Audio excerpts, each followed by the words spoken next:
On a scale of 1 to 10, how much scarier is screaming Quinton Nelson versus normal Quinton Nelson? Normal Quinton Nelson's pretty darn scary, Joey. Yeah, he's pretty darn quiet, though. It was funny. I'm going back and watching the TV copy of the game yesterday. You can hear Quinton Nelson screaming on the TV mics. Like, it didn't take just the Colts miking him up on Sunday. It's an audible scream. I mean, you definitely have to be listening for it. Was it that one against Barry Church, or was it another one? No, it was another one. It was the play we talked about earlier, the Luck bootleg.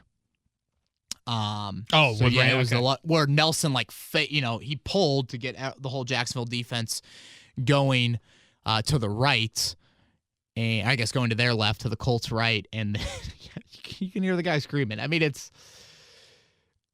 those screams, Joey. It's so polar opposite from the Quinton Nelson we've seen in the locker room. Oh, yeah. Like, he wants no part of the media. None. The guy just loves football. He really does. And I wrote an article on 1070thefan.com. I've been playing it for a couple weeks now because I've noticed it for a while of he is the first one down there. Play in, play out. It doesn't matter where he is on the field. Like, if you watch the Jordan Wilkins run from Sunday, the 53-yard run, here's Nelson sprinting, just making sure that he's down there. And sure enough, there he is picking up Wilkins. Like, he does this every play, and teammates notice it all the time. Jacoby Brissett, Andrew Luck were laughing about it. Say they kind of joke in the quarterback room, like, where is he? Okay, here he comes. Yeah. He was just on the ground. Now he's 15 yards down the field picking up Marlon Mack. So he's a rare player, but he's a rare teammate. He goes back to what Chris Ballard said when the Colts drafted him of like, this guy just sets a standard. And when your best player is your hardest worker, goes a long way. Right. And you can make the argument Quinton Nelson is certainly one of the Colts' best players. Skoog at Skoogith asks, if you could be any Colt player for a day solely based on their off-the-field life, who would it be? Also, I love you. Oh. So. Thank you, Skoog. Yeah. Yeah, we love you. Love back to you, yeah. Yeah. Skoogie. What a great name. Okay, what player would I want to be off the field? Yes.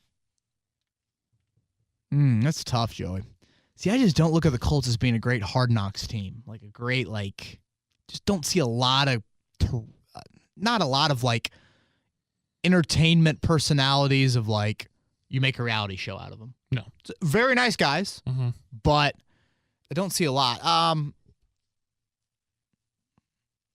Okay, two pop in my head. Mo Alley Cox, so I could dunk. Oh. Never dunked. Yeah. 6'3" and can't jump.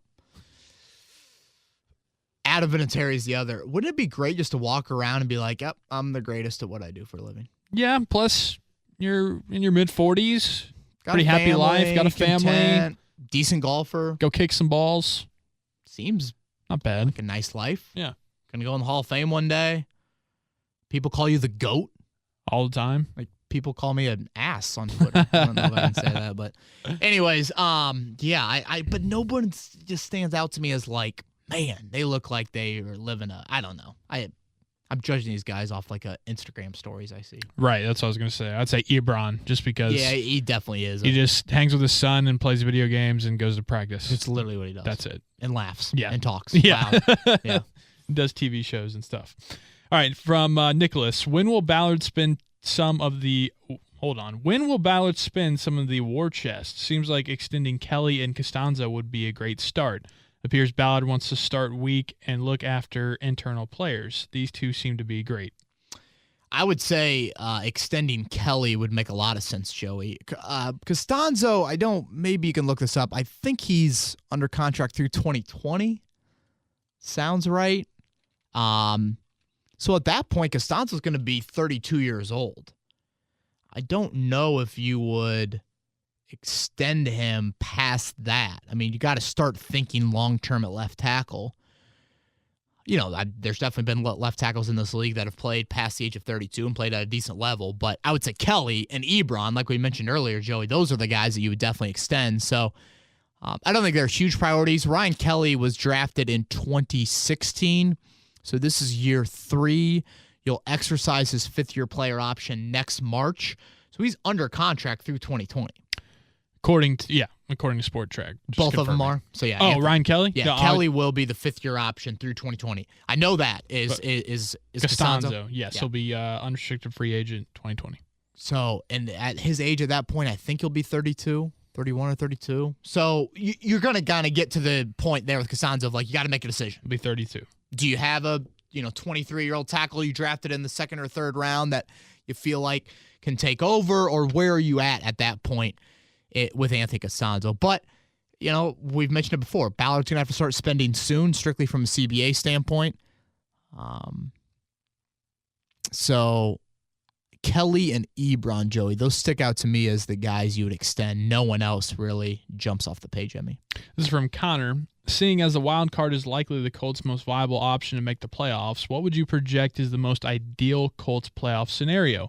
Seeding, other teams in the playoffs, road to the Super Bowl, etc. Tons of hypotheticals, but that's why you get paid the big bucks. Thanks, Kev. Wow. Also, shout out to Connor. He and his wife just had two twin baby boys. Love it. So he's been listening for the past couple months, he said, while he's been at home with his wife taking care of their twins. Awesome. Yeah. Connor, I hope your twins are sleeping great, to Kevin's corner. And seriously, like we mentioned earlier, Joey, these people listen. You know what their names are? No. Joey and Kevin. They did it after Kevin's corner. I mean, I believed you for like a 0.2 seconds. But no, thank you, Connor, in all seriousness, for listening. We really appreciate it. And boy, I'll tell you what, that guy's in a good mood. I mean, twins, he's at home, and he wants to talk. 3-game winning streak. Super Bowl? Did I hear that in the tweet? Yeah. Hypotheticals. Okay. All right. Well, we play along in Twitter questions, so let's play along, Joey. Wild card route. Let's use that route. Let's say the Colts, really for the Colts to make the wild card, they're probably going to be the 6th seed. Yep. San Diego. I always call them San Diego. The Chargers or the Chiefs, one of them is going to be the wild card, and they're probably going to be the 5th seed. So that means it would be a 6-3 matchup. So the Colts need to play the 3rd divisional winner in the AFC. You don't want to play the Chiefs. Probably don't want to play the Patriots.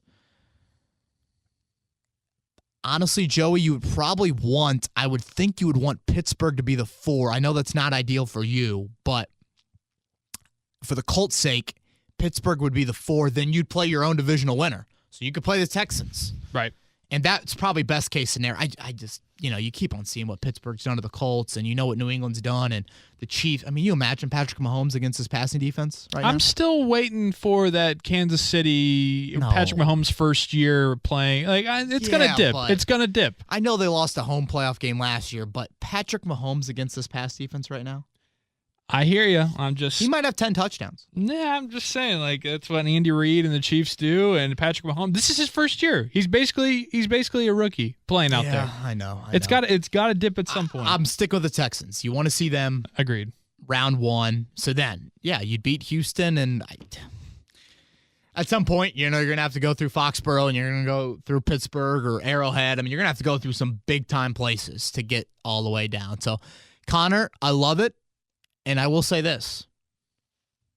The way Andrew Luck's playing, there's not a team on the schedule, regular season schedule, the rest of the way the Colts cannot beat. Yep. And honestly, they might be favored in, they got 7 left? Yes. At Houston is probably the only one you look at them right now and say they won't be favored in. It's your quarterback is playing at a crazy high level right now. Does that change if the Titans beat the Colts on Sunday? Does that change the line for when they go down in Tennessee? For sure. Then? Yeah? Yes. Okay. Yeah, and honestly, Joey, they might be, now that I think about it, thanks for bringing that up, they might be an underdog anyways, week 17, because you got to think about it. Tennessee is probably going to be playing for something. Yeah, that's going to be a big one, hopefully. They're either going to be right in that wild card mix with Indianapolis, or maybe they have gotten on a run and they're competing for the division. Right. Who knows? So at Houston, at Tennessee, clearly the 2 toughest games left in the schedule.